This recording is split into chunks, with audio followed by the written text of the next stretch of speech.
ನಮಸ್ಕಾರ ನಮಸ್ಕಾರ ನಮಸ್ಕಾರ ನಮಸ್ಕಾರ ನಮಸ್ಕಾರ ಓಕೆ ಆಗ್ತಲ್ಲ ಖುಷಿ ಖುಷಿ ತಡ್ಕೊಳಕ್ ಆಗ್ತಲ್ಲ ನಮ್ಗೆ ಆಕ್ಚುಲಿ ಇಷ್ಟು ಒಳ್ಳೆ ರೆಸ್ಪಾನ್ಸ್ ಸಿಗುತ್ತೆ ಅಂತ ಐಡಿಯಾನೇ ಇರಲಿಲ್ಲ.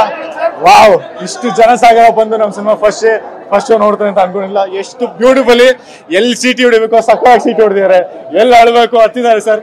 ನಾವು ಮಾಡಿದ್ವಿ ಸರ್, ರೆಡಿ ರೆಡಿ. ಏನೇ ಮಾಡ್ಲಿ ಭಟ್ರ ಕೈಲಿ ಸಿಗೋದಂದ್ರೆ ಒಂದು ದೊಡ್ಡ ಅದೃಷ್ಟ. ಅಂತ ಅವಕಾಶ ಹೆಂಗ್ ಸಿಕ್ತು, ಹೆಂಗೆ ಇವತ್ತು ಹೆಂಗ್ ಅನಿಸ್ತಾ ಇದೆ ಅಂತ? ಅದು ಇವರು ಜನರಿಗೆ ಸಿಗೋದು ಒಂದು ವಿಶೇಷವಾದ ಪುಣ್ಯ ನಮ್ದು. ಅದ್ಭುತ ಅಖಂಡ ಪ್ರತಿಭೆ ಇದ್ರೆ ಅದನ್ನ ಮುಚ್ಚಿಡೋಕ್ಕಾಗಲ್ಲ, ಹೊರಗೆ ಬರುತ್ತೆ ಅನ್ನೋದಕ್ಕೆ ಉದಾಹರಣೆ ಇವನು. ಇವತ್ತು ನಾವು ಶಾರ್ಟ್ ತೆಗಿಬೇಕಾದ್ರೆ, ಸಿನಿಮಾ ಮಾಡ್ಬೇಕಾದ್ರೆ ಗೊತ್ತಾಗಲ್ಲ, ಪರದೆಯಲ್ಲಿ ನೋಡ್ತಾರಲ್ಲ ಕಲಾವಿದರನ್ನ, ಅಲ್ಲೊಬ್ಬ ಕಲಾವಿದ ಹುಡ್ಕೋತಾನೆ, ಒಬ್ಬ ಸ್ಟಾರ್ ಹುಡ್ಕೋತಾನೆ, ಅವರ ಇಷ್ಟಪಡೋಕೆ ಶುರು ಮಾಡ್ತಾರೆ. ಜನರ ಪ್ರೀತಿ ಅದು ಬರೀ ದುಡ್ಡಲ್ಲಿ ಅಳೆಯಕ್ಕಾಗಲ್ಲ. ಜನರ ಪ್ರೀತಿ ಜೀವಮಾನಕ್ಕಲ್ಲ, ಎಷ್ಟು ಶತಮಾನಗಳಾದರೂ ನಾವೆಲ್ಲ ಸಿನಿಮಾದವ್ರು, ಎಂಟರ್ಟೈನ್ಮೆಂಟ್ ಮಾಧ್ಯಮದಲ್ಲಿರೋರು, ಜನರ ಹಾರೈಕೆಯಲ್ಲೇ ಬದುಕಬೇಕು ನಾವು.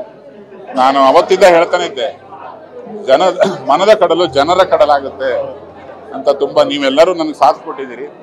ಆ ಒಂದು ಪ್ರವಾಸದಲ್ಲೇ ಹೇಳ್ತಾನೆ ಬಂದೆ ನಾನು. ಇವತ್ತು ಪ್ರತಿ ಚಿತ್ರಮಂದಿರದ ಮುಂದೆ ಜನರ ಕಡಲು ಬರ್ತಿದೆ. ಈ ಜನರ ಪ್ರೀತಿನ ಉಳಿಸ್ಕೊಳ್ಳೋದಷ್ಟೇ ನಮ್ಮ ಗುರಿ ಆಗ್ಬೇಕು ಬದುಕಲ್ಲಿ ಅಂತ ಅನಿಸ್ಬಿಡ್ತು. ಇದು ನನ್ನ ಜೀವನದ ಹಲವಾರು ಧನ್ಯ ಕ್ಷಣಗಳಲ್ಲಿ ಇದು ಒಂದು. ಜೈ ಜನತೆ, ಜೈ ಮನದ ಕಡಲು. ಅಂದು ಮುಂಗಾರು ಮಳೆ, ಇಂದು ಮನದ ಕಡಲು ಅಂತ ನಾವು ಹೇಳ್ತಾನೆ ಬಂದ್ವಿ. 2 ಚಿತ್ರಗಳ ನಿರ್ಮಾಪಕರು ಪ್ರೀತಿಯ ಕೃಷ್ಣಪ್ಪನವರಿಗೆ ಮೈಕು.